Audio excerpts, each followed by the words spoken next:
Welcome back to Dry Hollow Homestead. My name is Danielle and we are going to make a raw Gouda today. So first I'm getting all the milk out of my fridge. I think I gathered up 6 or 7 gallons, but I'm only going to put about 6 gallons in my pot. And I usually tend to scrape just the heaviest cream off the top to save for making butter. The rest will go in that cheese pot. I'm going to get that milk heated up to 90 degrees before we do anything else, and that takes a little while. So I always do this and then go out and milk or do other activities in the kitchen and then come back. This, you add the culture and the rennet at the same time. Once it has hit that 90 degrees, I added 1 cup of backsplash whey. That's whey left from another mesophilic culture cheese. I saved that whey, that's called backsplash, and I use that to culture my next cheese. And then also I put in 1 teaspoon of animal rennet diluted into a 1/4 cup of water and mix that in. And if you do not have backsplash whey, you can also do this with mesophilic culture from like a New England cheesemaking company. You can buy them. Just go by the directions on the package. And then we're going to let that sit covered for 30 minutes and check then for a clean break after that 30 minutes. And first time I check here, it's pretty mushy. It's not a clean cut. I'm going to give it another 10 minutes and come back and check for it to be a clean break. So clean finger goes in, clean break. So I'm going to cut my curds into 1/2-inch cubes. This is my best attempt at it, and I have to tell you, I am awful at doing cubes. Every time I cut my curds, they are definitely not uniform, but still make some decent cheese, so it doesn't have to be perfect. You want to go all angles, and then we're going to allow that to sit for 5 minutes, and then we're going to start the stirring and resting process. So this has you stir for 5 minutes with this heat off. We haven't turned that heat back on since we had gotten it up to 90 way back before we put the rennet and the culture in. We're going to stir for 5 minutes, and then we are going to allow it to sit for 5 minutes. Then we're going to stir for 5 minutes and sit for 5 minutes. And that is the process that I'm doing here. I'm just speeding it all up, but it's 5 minutes stir, 5 minutes sit, 5 minutes stir, 5 minutes sit. And then next we are going to take 6 cups of whey and out of this pot. We're going to let them, they'll set for 5. See how much whey comes to the top because you've let it set for that 5 minutes. And then you're taking 6 cups out and replacing it with hot tap water. And then you're going to stir it now for 10 minutes. And this is when you're going to put your temperature gauge back in, your thermometer, and try to make sure that the temperature is about 98-100 degrees. I don't have very hot tap water, so I did need to turn my stove on, my burner on low, to get that temperature up to where it needs to be. And do that for, it says 10 minutes. I believe I stirred the whole time. It's a whole 10 minutes. And then you're going to let them settle, the curds settle, let them sit for 5 minutes. And then we're going to take out some more whey. This is a washed curd cheese.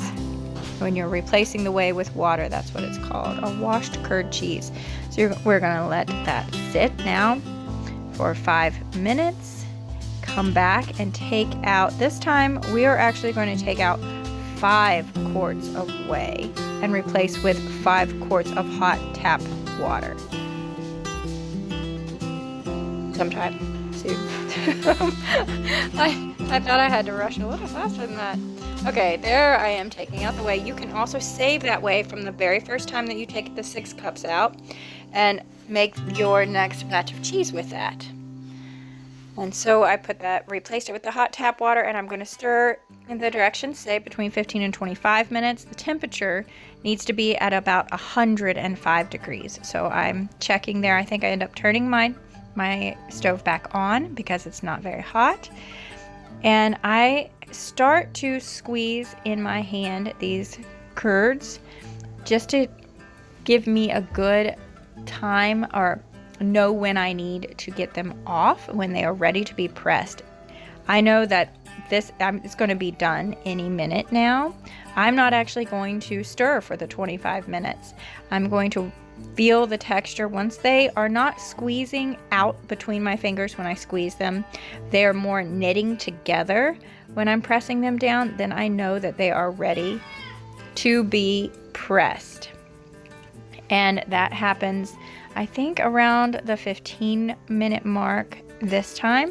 So I let those curds settle down at the bottom of the pot for 10 minutes.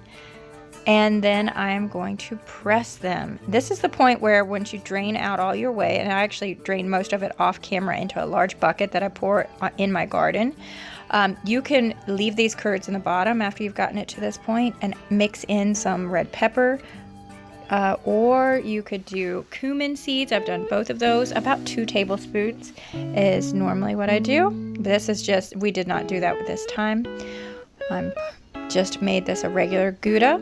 So I'm filling my cheese press, and this cheesecloth that is lining my cheese press has been sanitized with hot boiling water, and we are going to put light pressure for 30 minutes. So it's not going to get all the way out. This is going to be more of a softer cheese than your cheddar cheese that we've done before. So we're going to let that set for 30 minutes on light pressure, and then we're going to come back and we're going to flip it.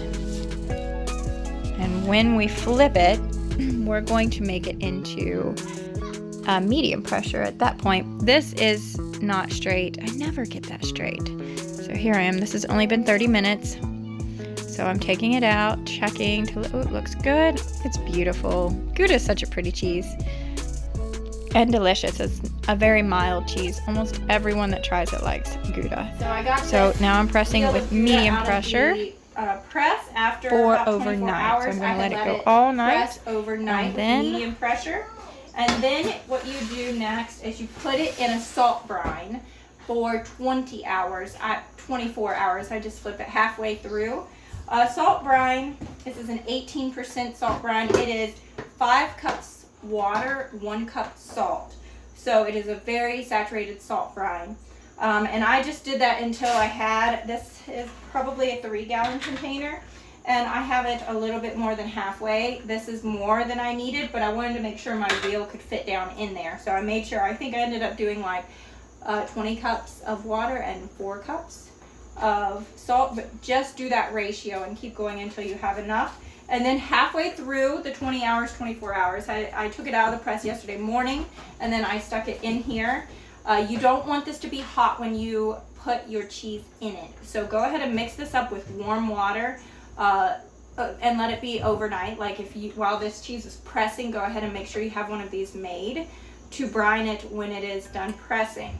And then let it press for about 10 hours or half. Like I put it in this yesterday morning.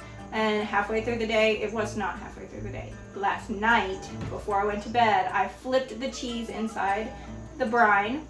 And then this morning, I took it all the way out. So it's been probably 24 hours altogether inside the brine.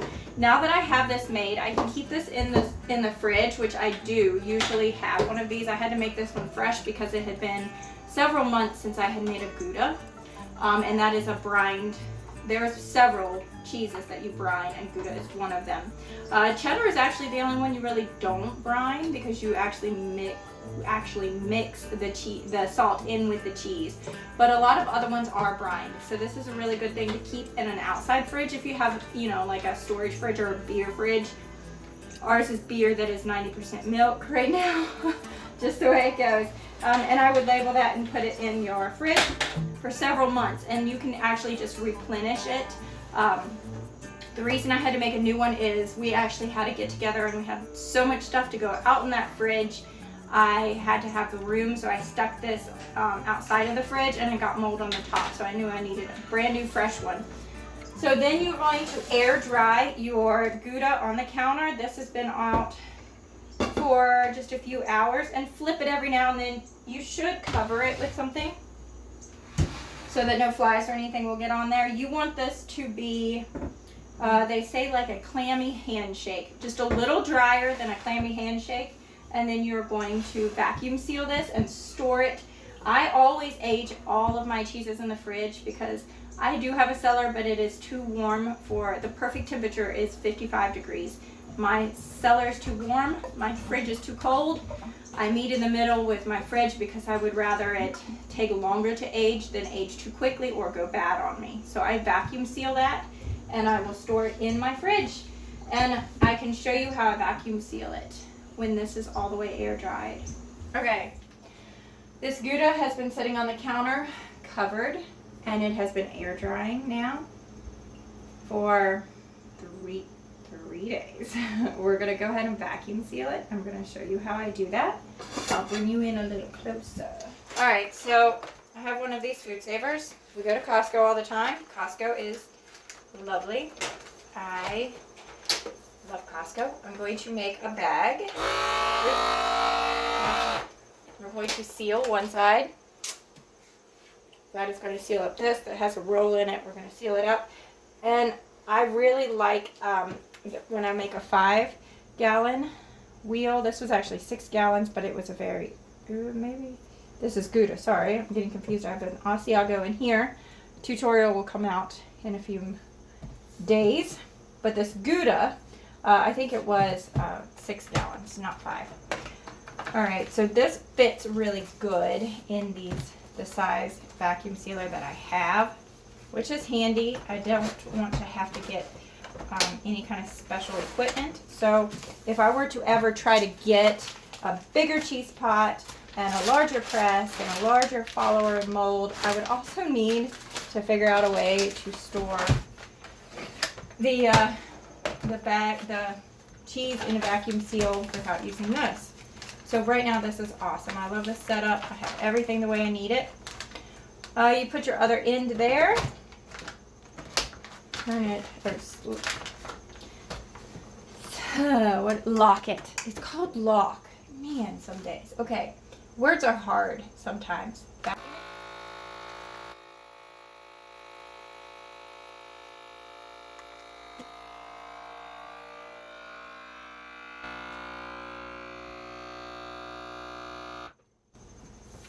Wait till the lights stop flashing. I mean, if you own one of these, you know how to use it.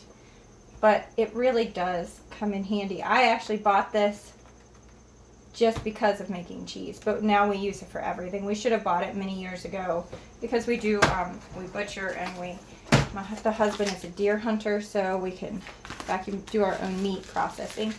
Gouda is going to age in the fridge for 6 to 8 weeks. You can also add things to this. I'm sure I explained to you. We really love Gouda. It is delicious. So yeah, if you have a wine fridge that you can put down to at the temperature 55, that is perfect. But if not, you can be like me and just put it in your fridge to age. It does take a little longer to age, so sometimes longer is good when you are aging in the fridge. Thank you so much for watching my Gouda tutorial. I hope this helps you feel confident in making cheese. Please ask me any questions you have down below about making cheese, making your own Gouda. It's delicious. It's a great way to preserve your milk from your cow. And like I said before, please ask questions. I want to help you out. You can do this, and it is so much fun to actually break into a wheel of cheese and get to try it. That's one of the reasons I haven't started selling any of my cheese, is because I want to try every single wheel so I know what works really good, what tastes really good, some of the things that I can adjust. And I hope you have a blessed day. Subscribe if you want to stick around for more cheese making videos.